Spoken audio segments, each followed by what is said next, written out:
Let the one who hears the Savior say, come.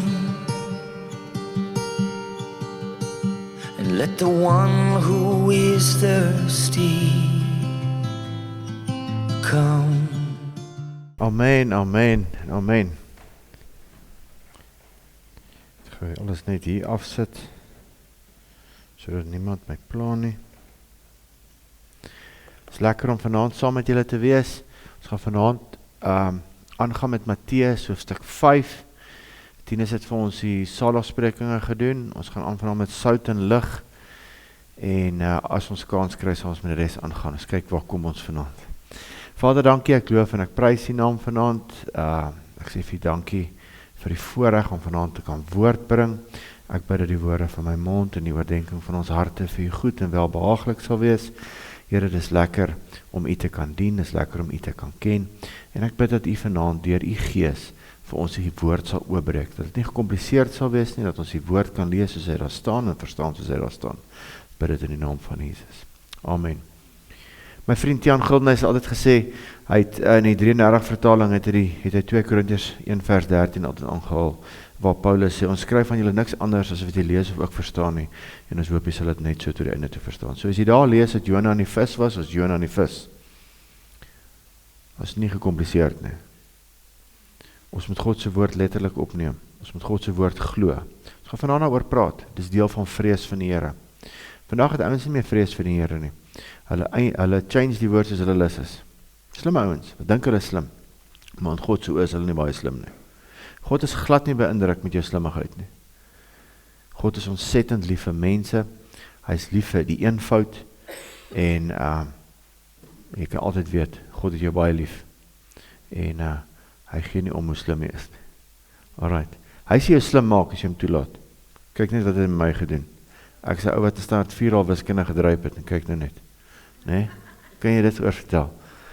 Sê. Lekker, Matteus, bergpredikasie, hoofstuk 5:10 is het laas vir ons, die eerste paar verse, ons gaan vanaand aan hierso, net so 'n bietjie agtergrond weer te gooi, hoekom is die boek van Matteus geskryf? Matteus deel die struktuur van sy evangelie op in 5 hoofredes, of preke, of diskoerse, ek dink nou baie gecompliseerd, maar hy het 5 hooftemas waar hy gesels. Hoekom?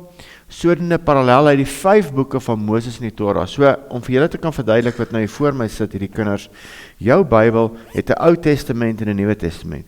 Jou Ou Testament, die eerste 5 boeke in die Ou Testament is nou weer, wat nou weer? Levitikus, Numeri, Deuteronomium, daai hele daai liedjie van Jan de Wet, né? Nou, daai eerste 5 boeke noem hulle die Pentateug of die Torah. Nou, 'n Fariseer wat geswat het, hy het daai 5 boeke uit sy kop uitgekeer.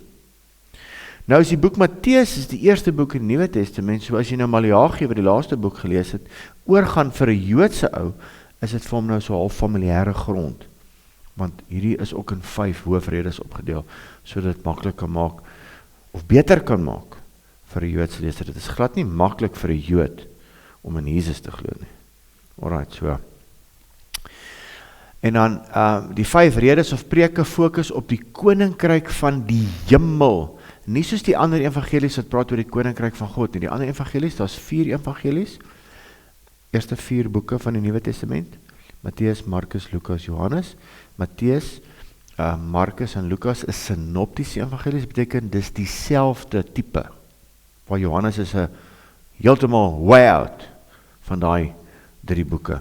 So, en hy praat in hierdie en nie so anders omrede die Joodse leser nie die naam van God eintlik wil gebruik nie. So Matteus praat van die koninkryk van die hemele, waar Lukas en Markus praat van die koninkryk van God. 'n Jood sal nie sê God nie.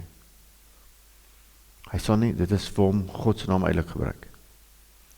God se naam Yotei Wa Wei. Hulle sal dit nie sê nie. Hulle sal dit nie eers skryf nie. Soos ek verstaan, hulle skryf net die Jot en die Wa. Hulle sal nie, anders is dit God se naam eintlik gebruik, een van die 10 gebooie.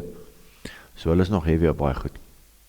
Vandag is het vir my jou maklik net om Jesus. Weet jy wat se voorreg is dat vir ons sy naam kan gebruik? Nie is 'n vloekwoord nie. Hollywood gebruik dit as 'n vloekwoord. Hoekom? Hoekom gebruik Hollywood dit as 'n vloekwoord?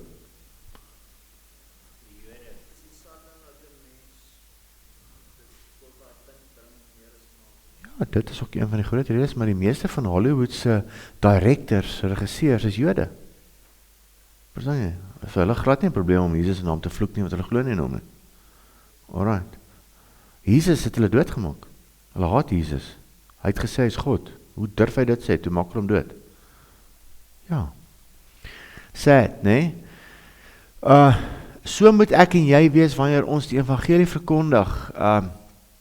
Okay, omrede die Joodse leser nie die naam van God eintlik wou gebruik nie, die skrywer Matteus is sensitief vir sy lesers. So moet ek en jy wees wanneer ons die evangelie verkondig. Ons moet sensitief wees vir mense wie ons die evangelie verkondig. Jy moet wake up, shake up wees. Jy moet vir die Here vra vir discernment, vir onderskeiding. Jy moet net inbulder nie. Die Bybel sê gemaak disippels van die nasies, dan leer jy hulle. Ons wil dit dadelik leer. Ons die mense sê, ja maar hoor jy die Johannes 3 vers 16 sê, ja, weet nie, waar is Johannes 3 vers 16? Gemaak eers vriende met die persoon jy kan vertrou. En dan gaan mense met jou begin praat, hoor hierso, ons kom agter, ons kan met jou gesels, jy hou dit hierso, jy gaan nie vir almal uitblaker ons geheime nie, jy begin 'n vertroue met mense wen, mense kom besoek jou shop, en jy begin net vriendelik wees met hulle, en al daai tipe goed, en dan begin mense jou naderhand vertrou, en dan begin hulle jou te vra. Hoeveel getuienis ek al gehoor, mense kom vra jou oor Jesus. Verstaan jy? En dan sê jy, nou dat jy vra, kom ek vertel jou. Ok, ek gaan nou vir julle 1 Korintiërs 9:16, ek moet nou vandag maak hier, ons het baie werk vanaand, hoe hy dit gedoen het.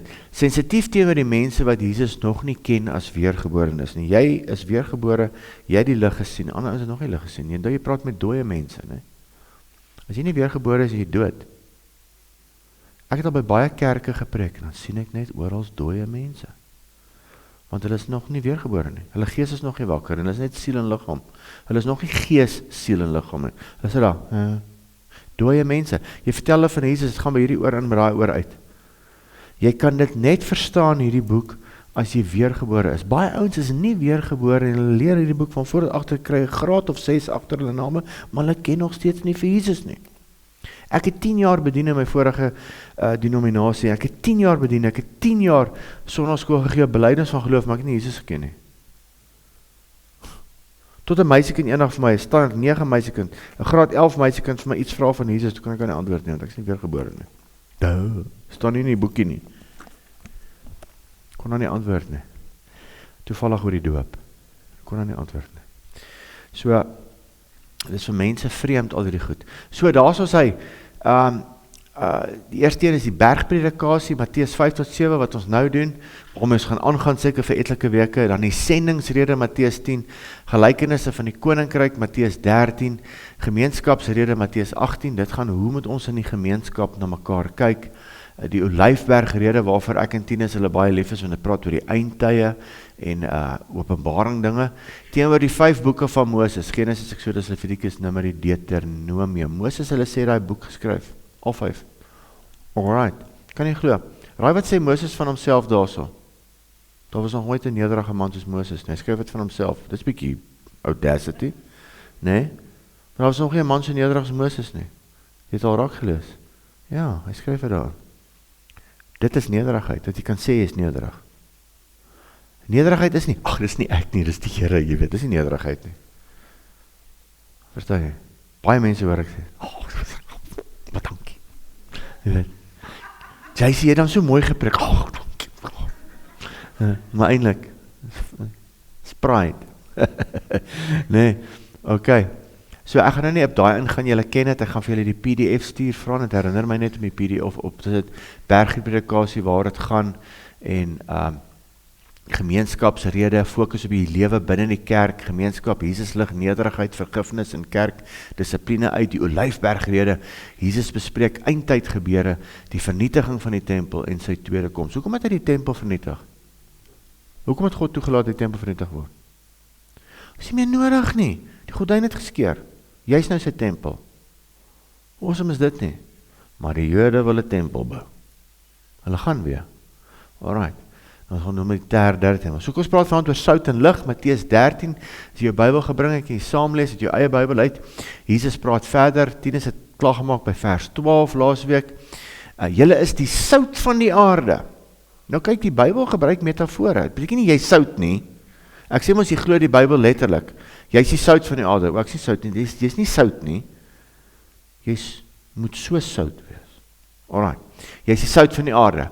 Maar as die sout laf geword het, beteken dit proe na niks meer nie.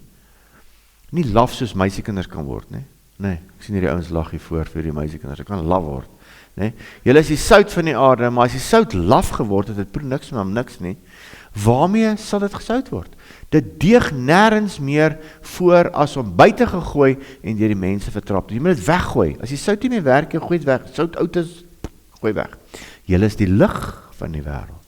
'n Stad wat bo op 'n berg lê, kan nie weggesteek word nie. Dit is so hartseer, is nie deel van my preek nie. Maar ons is die lig. Weet jy wat doen ons? Ons kruip hier onder die tafel weg, dat ons nie kan skei nie. Ons is skaam. Nee, moet jy bo op staan. Dat almal kan sien, jy is die lig. En 'n mens steek ook nie 'n lamp op en sit dit onder die maatemmer nie. Beteken, ek kan nie 'n lamp opsteek en nie onder sit nie. Waarvoor is dit dan nou? Die lamp moet hier bo op staan. Jy weet as die krag af is, Eskom, soos die lamp hier bo op. Ek kan nie onder sit nie, jy moet nou sien. En dit skyn vir almal wat in die huis is. Laat julle lig so skyn voor die mense, dat hulle julle goeie werke kan sien, en julle Vader wat in die hemel is verheerlik. Alles wat jy doen vir die koninkryk, moet God verheerlik. Nie jou verheerlik nie. As God jou bless met sekere goed, en sekere talente in die koninkryk, is dit om God te verheerlik. Nie om vir jou naam te bou nie. Of 'n kerk for that matter nie. Dis om God te verheerlik. Die Jode, God gaan hulle red. Dit lyk dalk nie so nie. Hulle word omsingel deur lande. Hulle gaan 2 uit 3 van hulle gaan doodgemaak word. Maar God gaan laat sy beloftes geskied oor hulle. Hoekom? Net oor een rede. Nie omdat die Jode so oulik is nie. Jesaja 36 sê dit. Oor God se naam ontwil. Dis al hoekom die Jode gaan red. Die Jode drop hom al van die Ou Testament af tot vandag toe nog. Maar hy het nog steeds moeite met daai volk, oor een rede, omdat sy naam verheerlik gaan word. Dis al hoekom. Daai 1 uit 3 wat gaan oorbly, kan God dank daaroor, dat 'n handjievol van hulle gaan oorbly na die 7 jaar verdrukking. Net oor een rede. Jerusalem gaan net oor een rede gered word. Oor God se naam. Want daar's beloftes wat hy gemaak het aan daai volk, wat sal in vervulling kom. Is dit nie awesome nie? Dis wonderlik. Okay, dat laat weer vir julle lees, dat hulle julle goeie werke kan sien, en julle Vader wat in die hemele is verheerlik. Dankie, ek hoor dit gereeld. Dankie JC dat jy ons gehelp het. God het jou gebruik. Daar sê, is dit nie awesome nie? Dis mos wat jy wil hoor. Ja. Alright, sout. Ok, ek gaan hierdie kant toe draai, want ek het nou daai bietjie afgesny. Word gebruik as 'n preserveermiddel. Dit beteken 'n preserveermiddel is goed dat goed nie oud word nie. Alright, jy preserve it. Ok, as ek dit nou so kan sê. Sodat veral vleis nie vrot nie. Sout veroorsaak ook dat jy dors word en dit gee geur aan kos. Nie te veel nie, party van ons is te veel sout. As jy nou na 'n lekker vet restaurant toe gaan, daar lê 'n steak en 'n aartappel, dan gooi jy al die sout op die steak. Jy is mal, jy kan dit nie doen nie. Jy gooi net 'n bietjie op om geurig te maak. Jy moet nie die hele pot sout opgooi nie. Soos baie van ons Christene, gooi die hele pot sout op die ou. Die ou kan dit nie handle wat jy vir hom gee nie. Alright. Sout praat van 'n ingeboude karakter by 'n Christen wat die wêreld wat agteruit gaan en verrot positief beïnvloed. Dis hoekom ons sout moet egalig hier oor Kaapstad wil gegooi word. Want die dinge verrot. Julle wat baie op straat sien wat gebeur op strate. Wat gebeur met die jong mense? Waar hang hulle uit op Vrydae-aande? Saterdae-aande? Hey, vrotplekke. Vrotplekke, dan moet ons die sout gaan wees daar, hè? Ja. Ons taak is om ons eie lewens so in te rig, dat ons die korrupsie van die wêreld terughou, deur die evangelie van die koninkryk van God te verkondig. Ons gaan die Satan terughou, omdat ons die sout van die aarde is, maar wanneer ons weggevat word, kan hy inkom met die korrupsie, dan kan hy alles vernietig, en dit gaan hy doen, dit staan in die Bybel. Hoor hy mooi sê ding wat hierdie tannie sê, die Joodse tannie, hoor dit sê sy, if what you offered was not enough, offer your absence. Salt isn't written on the menu, but its absence is felt. My vrou gooi altyd te min sout in die kos. As daar nie sout in die huis was nie, dit is gesond. Nee, dan ons het geproe hoor. Ek kom net so 'n bietjie sout op hierdie mins. Jy weet, wat ook al. En is dieselfde. Die wêreld waardeer nie nou die kerk nie. Maar as die kerk weggevat word, gaan hulle dit voel. Hulle gaan dit voel, hoor wat ek vir jou sê. Dankie Here, ons gaan nie hier wees nie. Dankie Here, maak seker jy is op daai bus, wat die Here sy kerk gaan vat. Dit is nie 'n regte bus nie, dit is weggerap. Alright. Lig. Lig, hier praat van ons uiterlike getuienis. Reflekteer jou lewe en karakter na Jesus vir 'n stikkende wêreld. Ook God se woord en alle aspekte van sy woord moet lig wees vir die wêreld. God se woord moet lig wees. Ek en jy moet ons minds opmaak, en ek weet, dit is nie 'n probleem in hierdie gemeente nie, maar hierdie word opgeneem en baie mense luister daarna. God se woord, ons gaan nou oor praat, mense het nie meer agting vir God se woord nie. Hierdie woord sal slegs sout wees, hierdie woord sal slegs lig wees, as jy hierdie woord glo. As jy hierdie woord nie glo nie, vir wat wil jy dit gaan verkondig? Jou sout gaan nie lekker wees nie, dit gaan laf wees. Mense gaan jy nie glo nie. Want jy glo nie die woord nie. As jy God se woord glo, en in hom glo, en glo dat hy in jou is, sal jy goeie sout wees. Jy sal 'n goeie lig wees. Dis nie een van daai lampies so, nee, dis 'n simpel liggie daai. Nee, of jy op batterytjies pap, jy moet so 'n paar keer klap, dat jy dan net weer regkom. Nee, jy's 'n lig wat skyn, nee. Ja. Ek wil weer vir jou lees, ook God se woord en alle aspekte van sy woord, van Genesis tot Openbaring, moet lig wees vir die wêreld, en vir die kerk. Baie kerke preek nie al hierdie goed nie. Hulle doen nie. So die pastoor moet maar sy liggie skyn, almal moet hom trust. Dis 'n probleem. Of die dominee, whatever. Nee. God moet die lig wees, sy woord moet die lig wees. Ek gaan hierdie 2 keer aanhaal vanaand, 2 Timoteus 3 vers 16, luister gou hierso, jy kan in die Grieks kyk, Hebreëus, Aramees, hierdie beteken net wat dit daar staan, hoor gou wat staan daar. Paulus skryf aan Timoteus, 'n ander disipel of apostel, hoor wat sê hy vir hom, die hele skrif Timoteus, die hele skrif, en daai tyd was daar nog nie 'n Nuwe Testament nie. Hy praat nou van die Ou Testament, van Genesis tot by Maleagi, met al sy profesieë, en Jona wat in die vis was. Die hele skrif, behalwe Jona, is die hele skrif, staan daar die hele skrif, die hele skrif, is ingegee en is nuttig tot lering, tot weerlegging, ek kan jou gou reg help. Ja, maar jy weet, my opinie is dat, kom ek help jy gou reg, is jou opinie. Sien jy, weerlegging. Okay. Tot teregwysing, tot onderwysing in die geregtigheid. So vanaand van geregtigheid praat. Nie jou geregtigheid nie, God se geregtigheid. Jou geregtigheid maak nie baie saak nie, want dit beteken niks. Sy geregtigheid. Ons gaan kyk wat dit beteken, dit is 'n groot heavy woord, maar wat nou veel lekker verduidelik. Sodat die mens van God, dis nou ek en jy, volkome kan wees. Vir elke goeie werk volkome toegerus. Alhoekom ek vanaand hier so staan, ek gesê, right, ek wou nou nie die doen nie, ek was heel happy, dink ek, waar ek was, toe kom roep die Here my, ek gedog ek was shop, sê Here, okay, ek gaan jou gebruik, okay, Here, maar hoe gaan jy my gebruik? Ek sê, lees my Bybel, toe gaan ek die Bybel lees, en hy het my geleer, hoe is dit nie? Is dit nie 'n wonderwerk nie? 'n stupid oukie wat snaaks 4 wiskunde gedryf het, dis 'n wonderwerk, hè? Jesie, ek kon nie vir die klas praat en ek het gehakel. Dis 'n wonderwerk. Ja. Is lekker om vir julle te preek, julle is vriendelik. Ek sien hier so aan die kant kwaai gesigte, so kyk maar heeltyd vir hulle. Ek spot sommer. Hoor gou, hier is een van die goed. Onthou die hele skrif, né? Ons praat nou van lig. Die profetiese woord is 'n voorbeeld van lig vir die kerk self. Nou die kerk self, ek praat nou van die globale kerk van Jesus Christus wat reg oor die wêreld is. Glo meeste van die kerk nie meer in die profetiese woord nie. Dit word nie gepreek nie. Wanneer laas het jy in 'n kerk iewers iets van die boek Judas gehoor? Of iemand wat die boek Judas aanhaal? Ken jy die boek Judas? Maar jy laas, okay, julle hoor dit nou baie nie, maar waar laas jy in 'n kerkie boek Judas gehoor aangehaal word? Of net gepraat word van dit? So skaars as 100 dan. Ja, en dis skaars hoor. Hoor gou wat sê 2 Petrus 1 vers 16 en 21. Want ons het nie kunstig verdigte fabels nagevolg toe ons julle die krag en koms van ons Here Jesus Christus bekend gemaak het nie, maar ons was aanskouers van sy krag. Die ouens het nie gekom hier met storieetjies nie. Vir jou dagstukkie kom preek nie.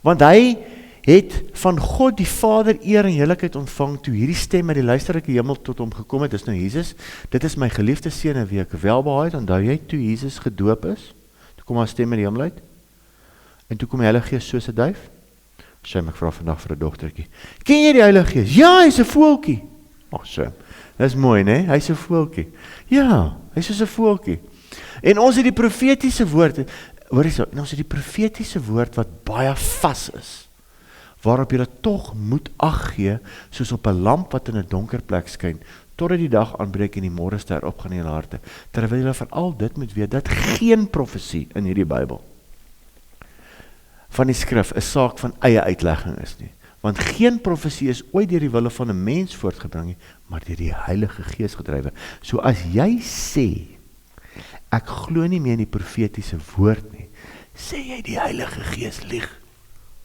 Jy wil dit nie doen nie. Dis sonde teen die Heilige Gees. Nie omdat jy nou weer geval het en 'n sigaret gaan rook agter en jy het nou vir 3 maande opgehou nie. Dis nie goed nie. Jy moet probeer ophou, want dit maak jou longe seer. Maar sonde teen die Heilige Gees, jy sê wat, weet jy wat? Ek sal uithaal hierso waarna ek glo. Die res maak nie vir my sin nie. Dit maak nie van ons op toepassing vandag nie. En ons gaan dit uithaal. Daai is gevaarlik, want hierso staan die woord, hy sê, die profetiese woord, elkeen in die Ou Testament, wat sê, Jesus gaan uit 'n maagd gebore word, né? Jesus gaan weer terugkom. Hy gaan die Jode uitsorteer. Al die profesieë, daar is honderde profesieë. Nee, ek glo nie dit nie. Dan glo jy nie, want geen profesie is ooit deur die wil van 'n mens voortgebring nie, maar deur die Heilige Gees gedrywe. Dan sê die Heilige Gees lieg. Dis nie goed nie.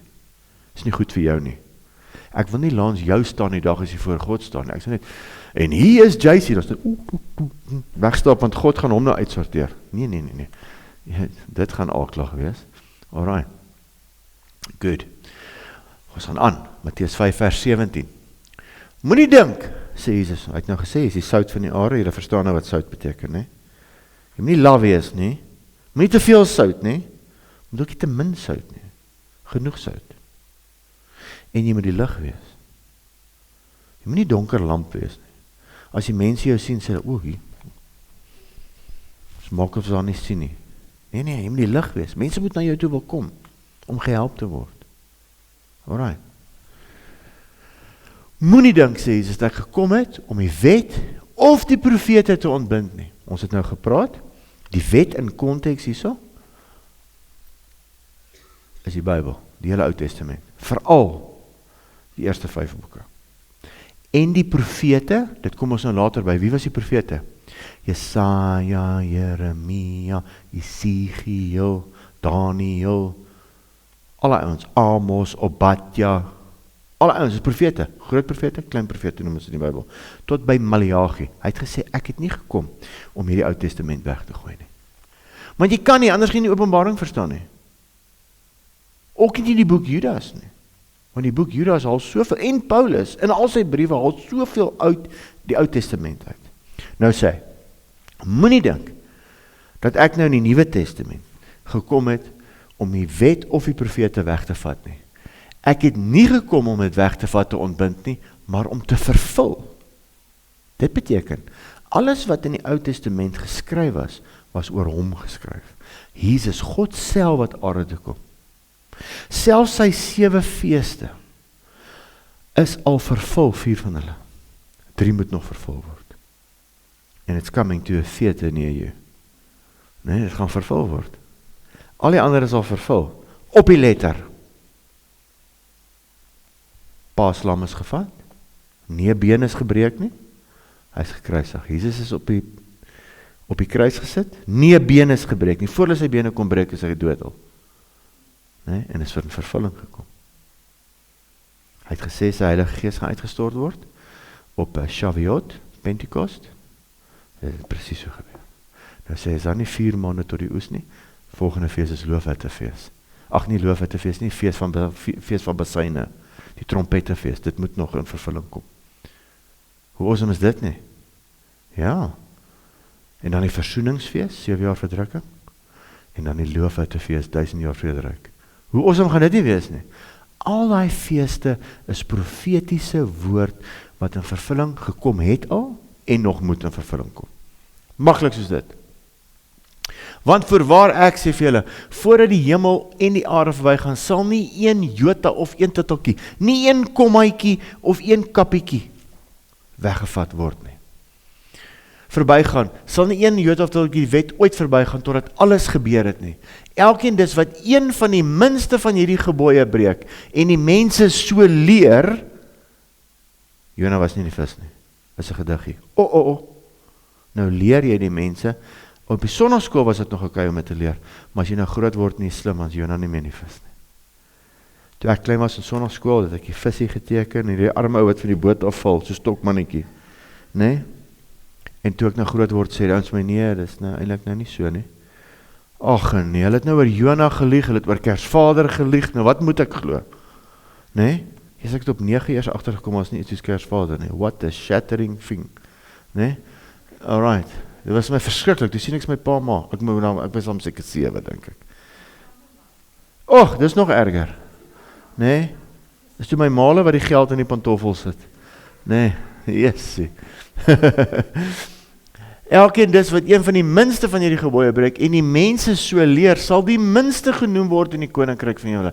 Maar elkeen wat dit doen en leer, dankie tog, ons doen dit, hy sal groot genoem word in die koninkryk van julle. Want ek sê vir julle dat, as julle geregtigheid, ons gaan laaste daaroor praat, nie oorvloediger is as die van die skrifgeleerders en die fariseërs nie, julle nooit in die koninkryk van die hemel sal ingaan nie. Dis shattering woorde hierdie julle, in 'n day and age wat ek en jy vandag lewe, nee, waar die woord van God nie meer as waarheid geag word nie. In die kerk is dit verskriklike woorde hierdie. Die hele skrif is ingegee, selfs hierdie. Moenie aan God se woord Peter nie. Moet dit nie doen nie. Moet dit nie doen nie. Hierdie is 'n streng waarskuwing om God se woord ernstig op te neem. Ek glo persoonlik, om God se woord te glo, is om God te glo. Dit is die vrees van die Here. Ek sê, ek glo in God se woord, so ek glo God. En dis die vrees van die Here. En baie ouens sê, nee, in die konteks van die en die milieu van daai, dit klink nie soos vrees van die Here nie. Dit klink nie. Alright. Hoor wat sê God oor sy woord, ek haal dit elke dag aan, Lisa, hulle wat nou saam met my bedien, hoor hierdie elke dag. Psalm 138 vers 2 sê die King James, I will worship, sê David, toward thy holy temple, and praise thy name for thy loving kindness and for thy truth, for thou hast magnified thy word above all thy name. Hy het sy woord bo sy eie naam gesit, en eendag gesê, JC, kan ek saam met jou middagete gaan eet? Ek sê, lekker, waar gaan ons eet? Verder heel, nee, is verniet, ek sal gaan daar, saam met jou eet daar. En toe sê hy vir my, daai skrif het ek uit konteks uitgebruik. Dis nie so nie, is maar een skrifie. Sê ek, hoor, dankie vir die ete, maar ek kan nie jou glo nie, anders is altyd verkeerd. Nee? Alright, ek het die ete verniet gekry. Maar ek het hom nie geglo nie, ek glo die woord. Verder sê Johannes 10 vers 35, hoor dit sê, en die skrif, sê Jesus, sy woorde die, en die skrif kan nie gebreek word nie. God se skrif, die woord kan nie gebreek word nie. Hy is vas. Is 'n vaste fundament. Is 'n vaste fundament. Weet, 2 Timoteus 3 vers 16 en 17, die hele skrif is deur God ingegee. Die hele skrif. Dit kan nie gebreek word nie, julle. As God gesê het, hy kan nie vergeet nie. Ja, maar ek het jy nie onthou, toe ek gesê het in my woord, dat ek Israel gaan help nie, dat ek Israel gaan beskerm nie. Ja, maar ek het gedog, jy het gedog is jou probleem. Moenie dog nie, dit gaan nie help daai dag nie. Ons moet weet, en dis hoekom enige mens, wat kan lees, of hoor, kan die Bybel glo. As jy nie kan lees nie, dan kry jy vir jou Bible app wat jy kan hoor. Dit is in elk geval baie beter oefening. En dit wat ek daar lees, kan ek net so verstaan. Of jy nou 'n paar skriffies gee, wat jy maar net so kan glo. Hoor wat sê hierdie volgende skrifte. Ek is lief vir hierdie, ek gaan almal soek vir julle, hoor hierso. Want die baie mense sê, ons mag nie Openbaring 22 vers 19 gebruik nie, maar dit gaan net oor Openbaring. Okay, maar ek gee vir jou 'n klomp ander ook. Hier staan Deuteronomium 4 vers 2. Julle mag by die woord wat ek julle beveel, niks byvoeg nie. Moet niks byvoeg by God se woord nie.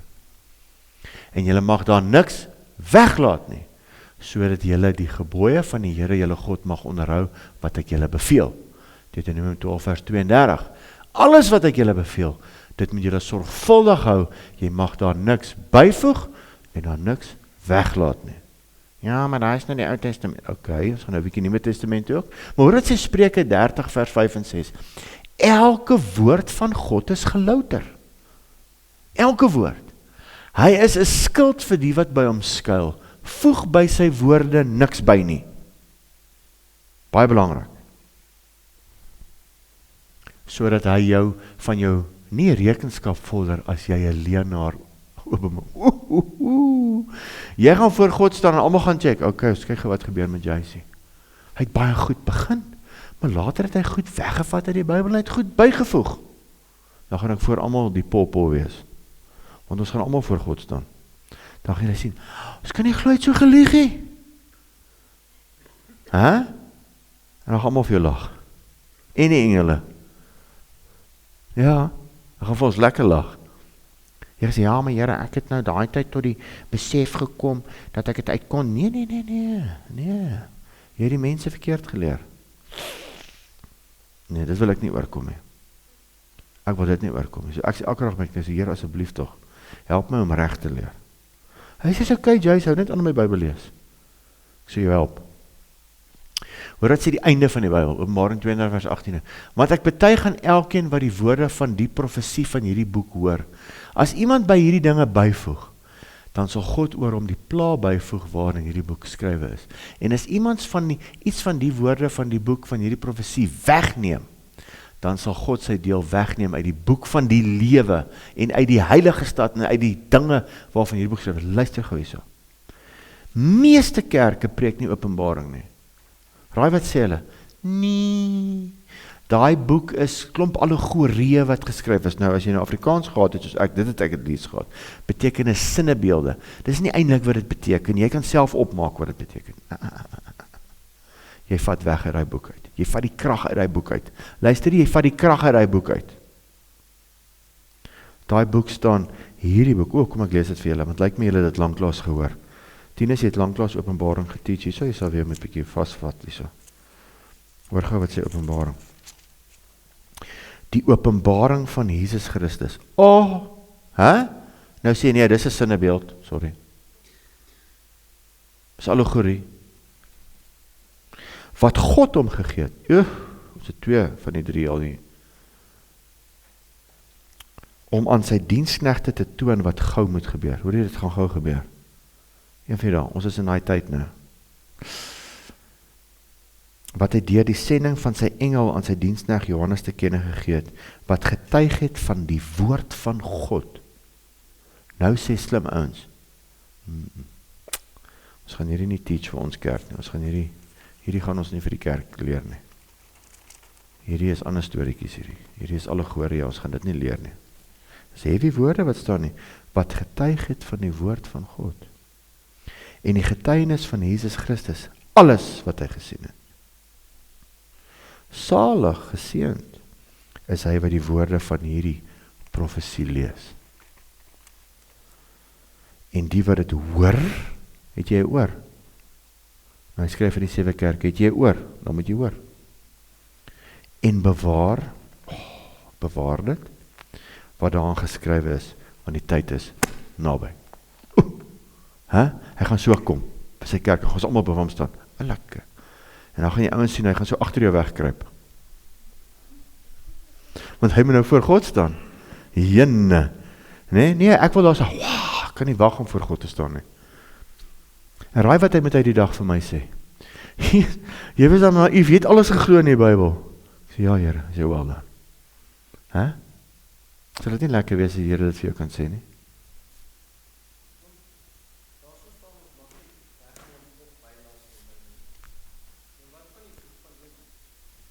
Okay, wat van hom? Ja, is baie stories oor dit. Ek glo nie. Want as jy die boek van Enoch bestudeer, en ek het al hele paar jaar terug, 2010, het Eben Swart my geleer, en hy is nogal goed in die boek van Enoch. Hy sê, jy kan die boek van Enoch vat vandag, dit wat oorgebly het van hom. Dan kan jy sien, die eerste klomp hoofstukke is nog, dan kan jy sien, amper sien, is iemand anders wat die ander goed bygeskryf het. So ons het nie die hele boek van Enoch meer nie. So ek glo, dis hoekom hom nie bygesit het nie. Alright. Hy word wel aangehaal in die boek van Judas, so daar is kredietwaardigheid in die boek van Enoch. Alright. Maar ek en jy 2000 jaar later, nadat die Vatikaan bietjie hierdie Bybel vasgevat het, weet nie van dit nie. So ons het 66 boeke. Ek het lank terug, het ook die apokriewe boeke probeer bestudeer. Dis nou boeke wat nie bygesit is nie, is apokriewe boeke. Alright, en die boek van Enoch. Raai wat sê die Here toe vir my? Hey chom, jy ken nog eers daai 66 nie. Nou wil jy daai boeke leer. Ok, so die boek van Enoch is 'n goeie boek om te lees. Jy kan dit gaan bestudeer as jy wil. Is so? Gelouter. Dis 'n lekker woord daai, ek like dit. Nee, dis wanneer jy 'n swaard vat, daai ou tyd, nê? En jy vat hom so en jy shape hom. Jy shape hom tot hy reg is. Dis gelouter. Hierdie woord is geshape. Hy's deur vuur. Profete is doodgemaak. God is doodgemaak. Hy's geshape hierdie boek deur bloed. Hy's gelouter. Dis mooi, né? Ek like dit. Jy kry nie meer sulke woorde in die Nuwe Afrikaans nie. Ek wonder wat sê die Nuwe Afrikaanse standaardvertaling of die Nuwe Lewende vertaling. Maar hy's gelouter. Hy's geshape deur bloed, deur vervolging. Mense is dood vir hierdie. Alright. Maar glo my, die 66 boeke wat ek en jy het, mense dood gegaan sodat ons hierdie 66 boeke kan kry. Dit is op die vuur, hulle is gebrand. Omdat hulle hierdie Bybel vertaal het uit Latyns het, dit gewone mense soos ek en jy dit kan verstaan. Alright. So ons sê vir Here dankie vir 66 boeke. Boek van Enoch, gaan lees hom, bestudeer hom, jy kan hom by Koem koop as jy wil, maar leer jou 66 wat jy het. En as jy tyd het, dan leer jy daai een. Alright. Awesome. Good. Daar sê, Openbaring. Matteus 5:20. So ons gaan nou bietjie oor geregtigheid praat. Ek wil vir 'n bietjie geregtigheid verduidelik. Ons het nog so rukkie. Good. Matteus 5:20. Want ek sê vir julle dat as julle geregtigheid nie oorvloediger is meer as die van die skrifgeleerders en fariseërs nie, julle nooit in die koninkryk van hulle. So wat was 'n skrifgeleerde en 'n fariseer daai tyd? Dit was die ouens wat die Torah goed geken het. Jy het gekry die Sanhedrin, jy het gekry skrifgeleerdes, jy het fariseërs gekry, jy het priesters gekry, en hulle saam met die Sanhedrin gemaak. Hulle was die ouens wat die Torah geken het. Jou gewone ouetjies het groot geword met die Torah, hulle was elke Saterdag in die kerk, amper sê ek Sondag, want dit is Jode, né? Vir hulle is die Sabbat van Vrydag aan 6:00 tot Saterdag aan 6:00, en hulle het dan geshabbat, hulle het nie gewerk, nie gebad nie, geshabbat. Alright, ek sien jy sien bad, maar is Shabbat, né? En dan het hulle gerus, en hulle het heeltyd is vir hulle die Torah gelees. So hulle het van kleins af goed geken. En dan het die Jode, die slim ouetjies, gevat. Hulle is almal, of nie slim, maar vir almal 'n kans gegee, om van hierdie ouens te word. Want hulle agtergekom, nee wat, hierdie Petrus is nie die skerpste potlood in die pakkie nie, kom, hy moet maar eerder 'n visserman word. So Petrus het glo ek getraai om een te word, maar hy het dit nie gemaak nie. Want hy moes die Torah ook, want as jy 'n fariseer word, moet jy, voordat jy 12 jaar oud is, moet jy die Torah uit jou kop uitken. En ouens soos Paulus het dit reg gekry, né? Toe sê Gamaliel, hoor ek soek highlightie. Nee, hy's lekker skerp. Toe swat hy by die voete van Gamaliel. So, hy sê hier so, die skrif, jou geregtigheid moet meer as daai ouens. Hier daai heavy ouens, né? Hulle het so geloop. Hallo, dan meneer parties aan die ons. Ja, dit so. Dis heavy ouens. Maar God sê, gewone vissermanne se geregtigheid is meer as daai ouens. Kom ons kyk hoekom sê hy dit. Alright. Eie geregtigheid. of godsdiens versus God se geregtigheid. Geregtigheid beteken om die regte ding te doen, om God se manier van dinge doen. So, die Fariseërs het gedink, as ons so loop met 'n strak uitdrukking, en ek staan so in preek, ek ken die eerste 5 boeke van die Ou Testament uit my kop uit, ek hou die Shabbat, ek vas gereeld, ek gee my tiendes, ek vloek nie, ek drink nie, in die openbaar nie, en ek kyk hier rond vir ander meisies nie, my geregtigheid, ek hou alles, 10 gebooie, ek hou hulle, hulle het gedink, dis sharp, maar God sê, daai help jy baie nie, want jy lieg, net God weet wat mense se hart ingaan, daai dag toe die vrou vang en oorspel, toe staan van hy perre daar, toe sê hulle vir hom, Marisa, maar wat sê die wet, moet ons die vrou met klippe doodgooi, dis mos wat die wet sê, Jesus is net op die grond,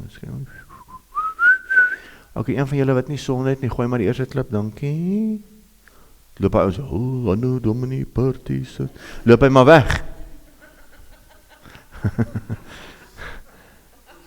daar is nie een mens wat nie sonde het nie, maar nou kom Jesus, en hy sterf vir jou, en hy sê, deur my bloed, regverdig ek jou, nie jy wat probeer heilig wees nie, ek, Jesus, regverdig jou, dis wat beteken, Jesus se regverdigheid, jy is geregverdig, deur die bloed aan die kruis, of jy kan sê, ek gaan nie daai nie, ek gaan die Ou Testament vat, en ek gaan al die wette onderhou, buiten vir die 10 gebooie, 667 ander wette, jy mag nie melk meng met die koffie in die oggend, saam met die vleis, nie, jy mag nie bacon eet nie, heavy, ne? Processed cheese, sorry. Alright. Klomp wette. Alright. Eie geregtigheid. Hoor gou wat sê Efesiërs, vir my natuurlik baie goed. Staan dan vas, sê Paulus met mense wat Jesus se geregtigheid ontvang het. Julle lendene, jou middel, jou lyfie, met die waarheid omgord, dis jou beld. En weet jy wat is die waarheid? Met die borsbaalwapen van die geregtigheid aan. Wie se geregtigheid? Jou geregtigheid? Nee, die Here se. Dis jou wapen. Dankie tog, ek kan hierdie meisiekind help wat in demone vassit, ek kan hy demone uitjaag, nie omdat ek so oulik is nie, omdat God se geregtigheid op is, en ek weet dit. Ek weet nie vir een oomblik is ek goed genoeg om 'n demon uit te jaag nie, net deur die bloed van die lam. Dis die waarheid. As dit nie jou waarheid is nie, gaan jy nie dit kan doen nie, want jy gaan staat maak op jouself. Gelukkig het ek gister nagmaal gebruik en ek het 3 dae gevas, want hierdie gaan ons net uit deur gebed en vas. Dis jou geregtigheid. Geen demoon gaan deur gebed en vas uit nie. 'n Demoon gaan net uit in die naam van Jesus. Mense gebruik daai ding uit konteks uit. Jou ongeloof gaan uit deur gebed en vas. Want dis die hele waar die hele storie gaan. Hy sê al het jy soveel geloof as 'n mosterdsaadjie, kan jy vir hierdie berg sê. Maar nou het jy ongeloof, nou glo jy dit nie. Hy weet nie wat, gaan vas. Jy bietjie jou kop kan regkry. Gaan lees Bybel, bid. Dis gebed en vas. Ok, nou staan ek aan, dankie tog, nou weet ek na hierdie gebed en vas, ek is geregverdig deur die bloed van die lam, so ek kan sê, want hulle vra my, hoekom kon ons die demoon uitjaag nie? Jy het jou eie uitprobeer. Het jou eie uit. Besef die borsplaat van sy geregtigheid, dis die waarheid. Dan kan jy die skoene aan jou voete sit van vrede. Anders gaan jy nie vrede vir mense gee nie. Jy gaan soos die Fariseërs vir mense sê, eet nie, proe nie, raak nie aan nie, is 'n probleem. Dan gaan jy staat maak op jouself. Jy kan nie in die koninkryk van die hemele, of die koninkryk van God wat ons op hierdie aarde uitleef, op jou eie geregtigheid staat maak. Kan nie. Satan gaan vir jou lag. Hy gaan vir jou lag. Jy gaan dit kan doen nie. Sy geregtigheid. Julle kos is amper klaar, hoor. Is amper klaar. Behalwe dit alles neem die skuld van die geloof op, waarmee julle die vuurige pyle van die bose kan uitblus. Dankie tog, ek kan die skuld van geloof optel, omdat ek nie staat maak op myself nie. Ek maak staat op God. En so ken julle die res van die Efesiërs, daar in die wapenrusting. Hier is nou vir my oulike foto van 'n Jood. As jy nou nie stories ken nie, gaan jy nie weet wie is hierdie Jood nie. 2 mense in die kerk het al agtergekom, wie is hierdie Jood? Dis my eie seun en Sheldine. Alright, ek sê dit maar net. Alright, Romeine 10 vers 1 tot 4. Broers, skryf Paulus, die verlange, daar is nou 'n Jood, né? Van my hart en die gebed wat ek tot God vir Israel doen, is tot hulle redding. Want hulle glo nie in Jesus nie. Die hele lot van hulle, as hy nou moet terugkom, gaan die hele lot hel toe. Die hele lot. Al is jy Jood. Want ek getuig van hulle dat hulle 'n ywer vir God het. Hulle ken die eerste 5 boeke uit hulle kop uit. Hulle het 'n ywer vir God. Hulle wil 'n tempel bou, 'n derde een. Hulle wil offer. Hulle bid by daai muur. Meer as ons, soos die moslems. Hulle het 'n ywer vir Allah. Maar beteken niks. Maar sonder kennis. Hulle het nie die kennis wat ek en jy het nie. Weet jy hoe bevoorreg is ons is om hierdie kennis te hê? Weet jy hoe bevoorreg is ons? Maar as Jode wat die Ou Testament uit hulle kop uit ken en nie die kennis het wat jy het nie. Dis groot, julle hoor. Dis heavy. Want omdat hulle die geregtigheid van God nie ken nie, en hulle eie geregtigheid probeer oprig. Sien nou is die probleem. Probeer hulle eie geregtigheid oprig. Deur wette te onderhou. So toe Jesus sê, ek het nie gekom om die wet weg te vat nie. Praat hy van die hele Ou Testament. Natuurlik, jy moet jou vader en moeder eer. Natuurlik moet jy nie ander mense se goed begeer nie. Mense sê, die 10 gebooie is moeilik. Nee, is nie moeilik nie. As jy 'n normale mens is, en jy is getroud, gaan jy mos nie 'n ander ou se vrou begeer nie. Jy het 'n issue, pel. Ons moet vir jou bid. Jy gaan nie Here jou God lief hê met jou hele hart, as jy weergebore is. Natuurlik, is nie moeilik om te onderhou nie. Maar hierdie ouens, probeer hulle eie geregtigheid oprig deur te, ek eet nie dit nie, ek proe nie dat nie, en ek doen nie dit nie, en ek doen nie dit. Dit beteken niks nie. Beteken niks. Die koninkryk van God bestaan nie in spys en drank nie, maar in krag. Bestaan nie in kos nie. Vandag is daar mense in die kerk wat mense wil verhoed om te trou. Daar's kerke wat vir die priesters sê jy mag nie trou nie. Hulle sê is doctrines of demons. Gaan lees dit. Mense verhoed om sekere kos te eet. Jy kan nie bacon eet nie. Maar sleg vir jou? Ja, kyk, bacon is seker nou nie die gesondste nie, maar prons ook nie. Maar die ouens eet prons, maar ek mag nie bacon eet nie. So, ons preek nie daai goed nie. Dis nie niks met die evangelie te doen nie. Want, omdat hulle die geregtigheid van God nie ken nie, en hulle eie geregtigheid probeer oprig, het hulle aan die geregtigheid van God nie onderwerp nie. Hulle is dan teen God. Kan jy glo, die Jode is teen God. Hulle dink hulle is vir God, maar hulle is teen God. Want Christus is die einde van die wet tot geregtigheid vir elkeen wat glo. Omdat ek in Jesus glo, en hy het gesê aan die kruis, tetelestai, dit is volbring, glo ek dit. Want ek is nie goed genoeg om so heilig soos Jesus te wees nie. En nou sê Paulus 3 keer in Romeine, sê ek nou jy kan sonde doen? Nee, stellig nie. Maar omdat ek weet hy het my so lief, en ek het hierdie verhouding met hom, en ek wil myself aan hom onderwerp, wil ek nie meer sonde doen nie. Ek wil soos hy wees, Here, en ek kan nie, ek elke dag my knie met Jesus, daar wees my woord, Here, ek sal met weerlig dood, want ek kan nie. En hy sê, okay, JC, vat jouself baie ernstig. Ek gaan jou help, moenie worry nie, pel. Alright, so, hy sal jou help om geregtig te wees. Is dit nie awesome nie? Of jy kan try, eet nie, proe nie, raak nie aan nie. Soos daai ouens. Nou daai is Elfie Solomon en Peaky Blinders, as jy nie geweet het nie. Alright. Met die Peaky Blinders kyk, is 'n leuke storie. Alright. Hier is nou 'n lang skrifgie, maar ons het nog so 'n paar minute, kan ek hom gou lees? Hoor as sê Efesiërs. Daarom. Onthou dat julle wat vroeër heidene in die vlees was, daar was nie Jode nie. So enig iemand wat nie 'n Jood is nie, is 'n heiden, is 'n nie Jood. Alright. In die vlees was. So, wat is jy? Ek is 'n Afrikaner, het ek altyd gedink. Ag man, jy is so gemix, ek kan jouself help. Jy kom van Frankryk af, toe trou jou oom hierso, jou oupa grootjie met 'n Hollandse girl. En daarna toe trou hulle met die Duitsers en die Engelse. Ons is teen die Engelse, maar daar is soveel Engelse bloed in jou, jy kan jouself help. Ek het elke jaar by Bloedervuur gestaan met my vuurkleur. Toe trou ek nou met Elsie Jacobs en haar ander oupa is Randall, hulle is Skotte. Lekker gemix, né? Okay. So, julle wat vroeër heidene in die vlees was en onbesnedenis, ons nie besny nie, dankie Jesus, genoem word, deur die sogenaamde besnydenis, sê.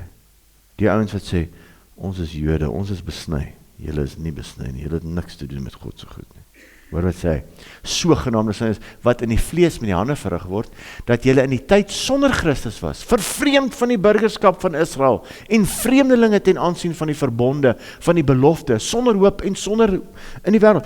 Ek en jy was nie deel van hierdie nie. Toe kom Jesus, toe maak hy ons deel van dit. Hy sê ons is vreemdelinge vir die gebooie, vir die profeseë, ons het niks deel gehad aan dit nie. Maar as gevolg van Jesus se bloed en sy sterf aan die kruis kon die heidene inkom. Die Franse, die Engelse en almal, die Hollanders. Ons was vreemdelinge vir dit. Maar nou, in Christus Jesus het julle wat vroeër ver was, naby gekom deur die bloed van Christus. Is dit nie awesome nie? Awesome skrifte die. Want hy is ons vrede. Hy wat albei een gemaak en die middelmuur van die skeiding afgebreek het. Die Jode sê, nee, ons wil nie hê van hulle nie. Hulle moet daar bid. Hulle is nie deel van ons nie. Jesus sê, ek breek hy muur af. Dankie tog as Jode wat vandag hulle harte vir Here gee. Wat Christene word. Deurdat hy in sy vlees die vyandskap tot niet gemaak het, naamlik die wet van gebooie wat in insettinge bestaan, sodat hy deur vrede te maak die twee in homself tot een mens kon skep en albei in een liggaam met God kon versoen deur die kruis, nadat hy daaraan die vyandskap doodgemaak het, en hy het die evangelie van vrede kon verkondig, vrede tussen God en die mens. God het sê, ek het nie meer nodig dat jy 87 Hail Marys opsê nie. Daar's vrede tussen my en jou. Jy kan maar net vir Here sê, ekskuus Jesus, ek het nou weer geval. Help my asseblief. Kom ek help jou. En hy die evangelie van vrede kon verkondig aan julle wat ver was en aan die wat naby was. Want deur hom het ons albei die toegang, hy sê ons albei, want Paulus was 'n Jood, nou is hy nie meer 'n Jood nie. Hy is ook nou een. Saam met die ouens wat nie Jode was nie, is nou saam een burgerskap onder Jesus Christus. So is julle dan nie meer vreemdelinge en bywoners nie, maar medeburgers van die heiliges en huisgenote van God, gebou op die fundament van die apostels en die profete, terwyl Jesus Christus selfs die hoeksteen is, in wie die hele gebou goed saamgevoeg verrys tot 'n heilige tempel in die Here, in wie julle ook saam opgebou word tot 'n woning van God in die Gees. Hy sê in Romeine 2, raai wie's nou die regte Jode? Hulle wat in hulle harte besny is. Raai wat beteken Jood? Prins van God. Elke een wat Jesus Christus aanneem, word 'n prins van God. Hoe awesome is dit? Nie meer die ouens wat hulle besny het, wat dit seer is, nie? Maar as jy die besnydenis van die hart kry, nie meer in wette en insettinge van mense nie, want daar was 667 insettinge van Jesus of van God, nou die Jode het baie meer gemaak. Ek kan vir Tinus vra, nou verduidelik, jy kan nie eens met die knoppie druk daar by 'n lift nie. Hulle het nog 'n wet daar ook ingestel, maar dis werk daai. Goeders, insettinge van mense. Kolossense 2, 13, 14 en 15. En julle, wat dood was deur die misdade en die onbesnedenheid van julle vlees, het hy saam met hom lewend gemaak, deurdat hy julle al die misdade vergeef het. As jy hom aanneem, vergeef hy al jou misdade. Jou geskiedenis, jou family record, alles vergeef hy. Jy hoef nie meer te worry, omdat jou ouma grootjie glasie gespeel het, of 'n sangoma was, of 'n ding nie. Het maak nie saak vir hom nie. Hy sê, vat jou net so, hy vergeef hy. Hoe awesome is dit nie? En die skuldbrief teen ons, wat met sy insetting ons verhandig was, uitgedelg en weggeruim het, deur dit aan die kruis vas te naal. Nadat hy die owerhede en die magte uitgeklee en hulle in die openbaar tentoongestel en daar oor hulle getriomfeer het. Is awesome goed hierdie, gaan check het self. Gaan hierdie ook lees vir julle, 2 Korintiërs 3:3. Omdat julle duidelik 'n brief van Christus is deur ons diens berei, geskrywe nie met ink nie, maar met die gees van die lewende God, nie op kliptafels, daai kliptafels van die gebooie, nie meer op baie kliptafels nie, Maar op die vleefstaaf, hy skryf dit in jou hart. Toe jy hom aanneem, en jy word born again, toe is daar 'n exchange. God sê, kom ek vat hierdie ou gemors, en ek gee jou my gees. Awesome! Is ek nou perfek? Nee, nou het ek nog 'n siel wat moet byvang, hy moet nou opvang, en my lyf ook. Ek stap nou saam met die Here, maar my lyf wil nog en jou siel is nog depressie, wat ook al, maar God sê, kom, ek sê jou vat, en naderhand dan los jy al die ander goed. Dis awesome, hè? Gee jouself tyd. God sê jou fix. Vra hom net. Wat ons ook bekwaam gemaak het as dienaars van 'n Nuwe Testament, 'n nuwe verbond. Nie van die letter nie, maar van die gees, want die letter maak dood, maar die gees maak lewend. En as die bediening van die dood met letters op klippe gegraveer in heerlikheid was, sodat die kinders van Israel nie die oë kon vestig op die aangesig van Moses, hoor nou hierso nie. Al wat hy sê is hierso. Hierdie letters is dood. Jy gaan dit wette maak, insettinge maak, reëls maak, in kerke.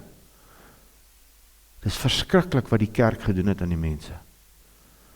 Daai een fliek wat ek gekyk het, wat ou Russell Crowe inspeel, al 3 sy laities is dood in die Eerste Wêreldoorlog, hy's 'n Australiër, en sy vrou pleeg toe nou selfmoord, so waar verhaal? The Water something, ek weet nie, The Water Diviner. Toe gaan hy na die priester toe sê, sal hy my vrou begrawe asseblief? Nee, sy het selfmoord gepleeg, dis gaan nie. Wil jy sy vrou begrawe nie? Nuwe Testament, né? Toe is hy al 1919 jaar in Nuwe Testament. Hy sê nou, maar wat moet ek doen om my vrou te begrawe? Ek sien jy met oulike kar daar aangekom. Gee jou kar vir die kerk en begrawe ek jou vrou. Sien jy wat ons doen sonder die gees van God? Sies, ons kan nie sulke goed doen nie. Daai priester gaan voor die Here staan. Hoopelik het hy born again geraak, iewers along the line, en die gees van God gekry. Dit is verskriklik. Baie skriffies hierso. Gaan lees self Romeine 7 vers 1 tot 6, wat ook gaan oor die wet, en is nou in ons harte geskryf. So, wat was die doel van die wet? En ek maak daarmee klaar, ons het nog 9 minute oor.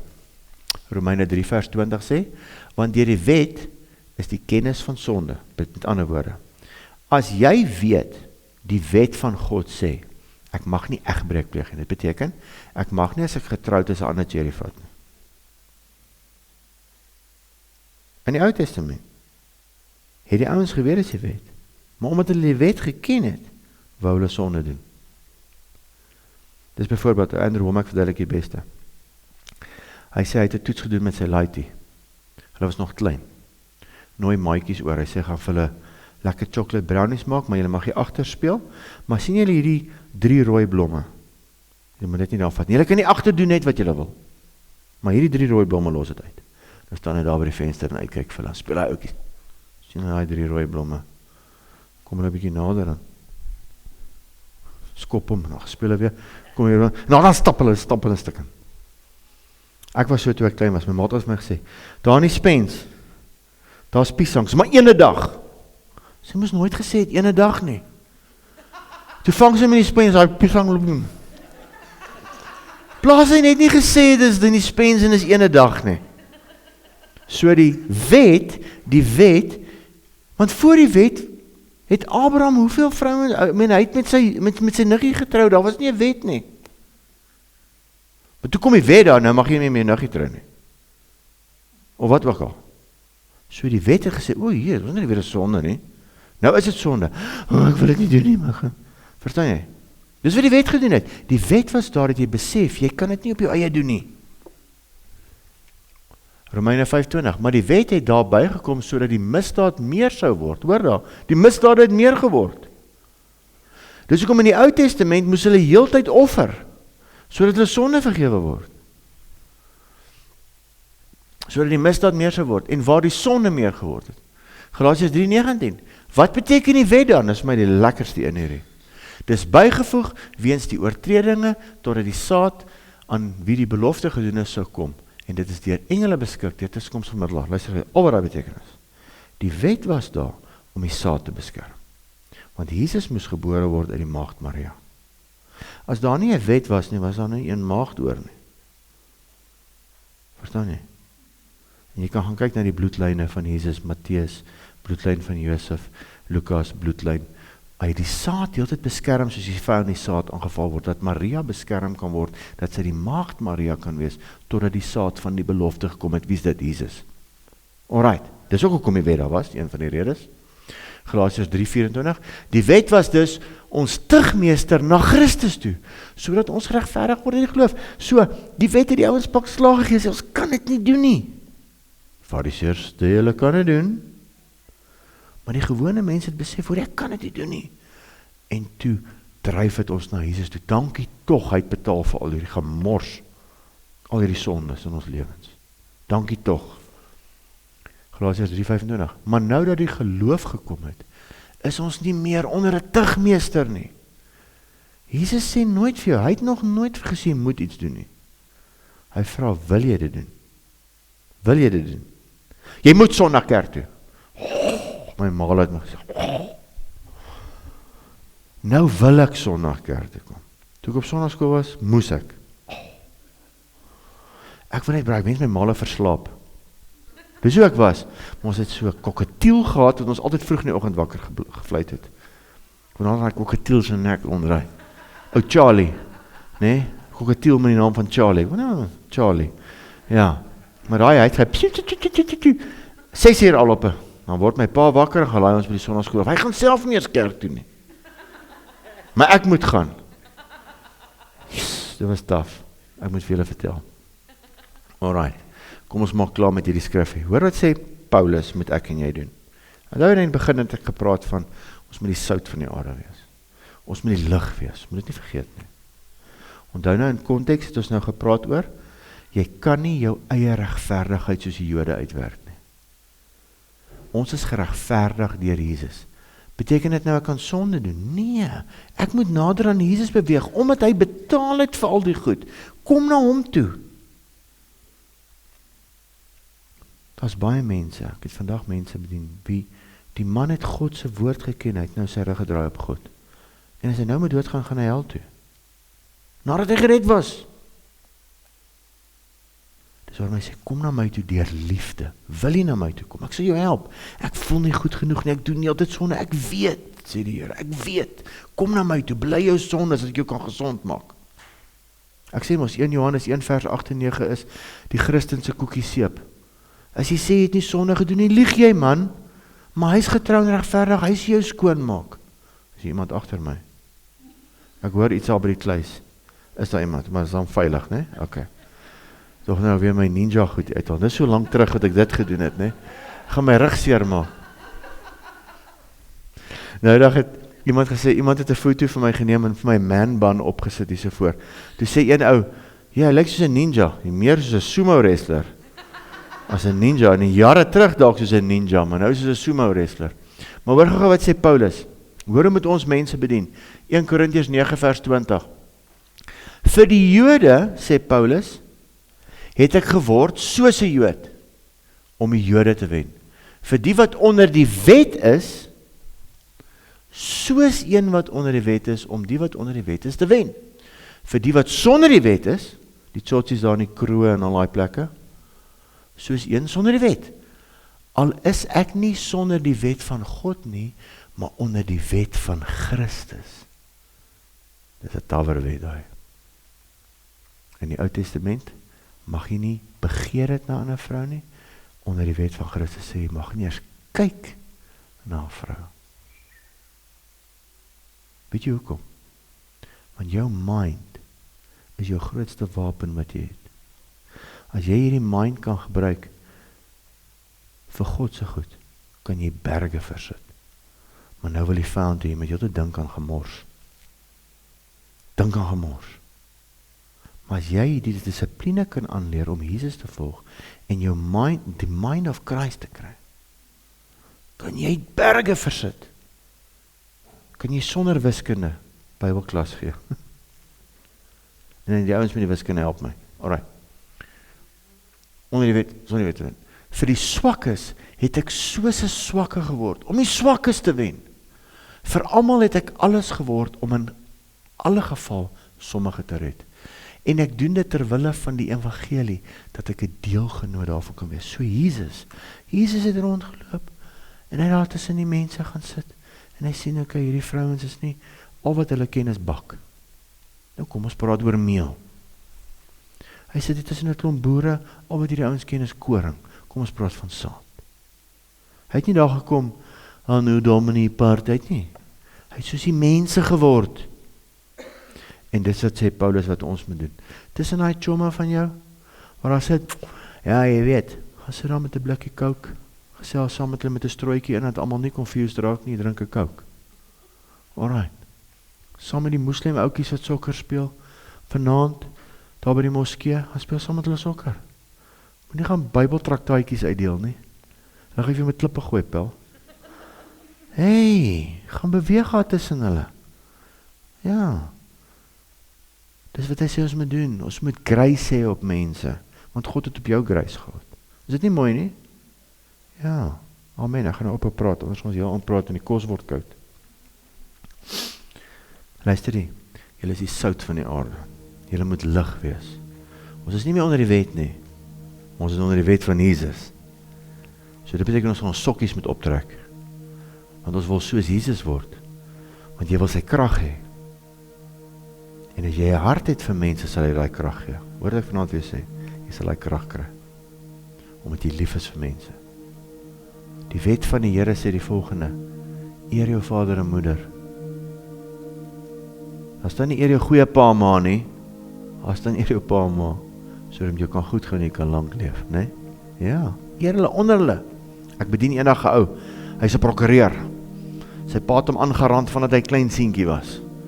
Hy sê vir my, definieer eer. Sê vir die Here dankie dat daai man gebruik is om jou hier te kry, en daai ma van jou om jou hier te kry. Jou ma moes jou dra, God moes haar gebruik om jou hier te kry. Maar God is jou regte pa. Is dit nie awesome, hè? Ja. Eer jou pa, ma. Nie eer jou goeie pa, ma, nie. Eer jou pa, ma. So jy kan goed gaan en jy kan lank lewe. Dis 'n koninkrywet. Dis liefde.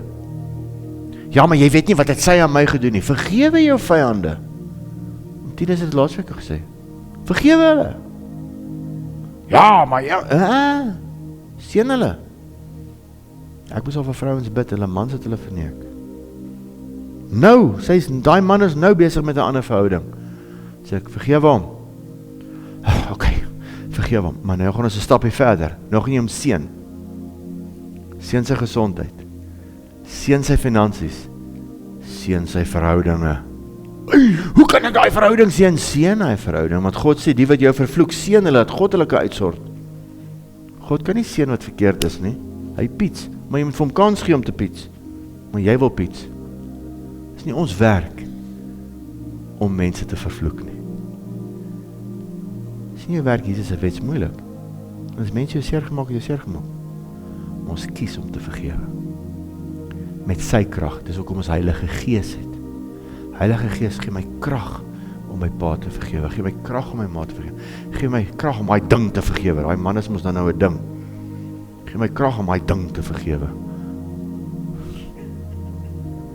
Die Here sê, ek sê vir jou krag gee vir daai ding, moenie worry, ek sal daai ding uitsort, moenie worry.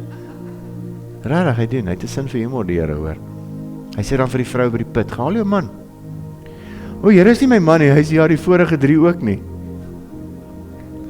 Hy het 'n goeie sin vir humor, ek like dit. Amen. Vader, baie dankie. Ek bid dat U die naprediker van hierdie woord sal wees. Yes, Here, help ons asseblief om die sout van die aarde en die lig van die wêreld te wees vir U.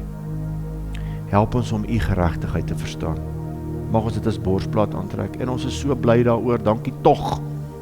Dankie tog, ons kon dit nie op ons eie doen nie. Ons het U so nodig, U bloed elke dag vir ons lewens nodig. Heilige Gees, ons het U wysheid nodig, ons het U krag nodig, ons het U wysheid nodig om hierdie woord te verstaan. Ons eer U naam, ons loof U naam. Help ons om ligdraers te wees. Help ons om die woord te gaan verkondig. Here, soos Tinus gebid het vir ons sussie wat nou ingaan daarna Yahweh Rafa toe. Vader, dankie dat jy krag gee. Ek eer U naam. Dankie dat jy elkeen van ons krag gee. Ons kan nie op ons eie wen nie, ons kan nie. Ons kan niks wen op ons eie nie. Ons sê vir U dankie en ons loof U naam. Amen en amen en amen. Ek moet nou ophou, ek het vergeet om van my water te vat, my tong is nou so droog as 'n stok in my mond. Behold the Alpha and Omega, beginning and the end. In Him we will never thirst again. הרוח והקלה אומרים בו, הרוח והקלה אומרים בו. Oh, the Spirit and the bride, they say come, come.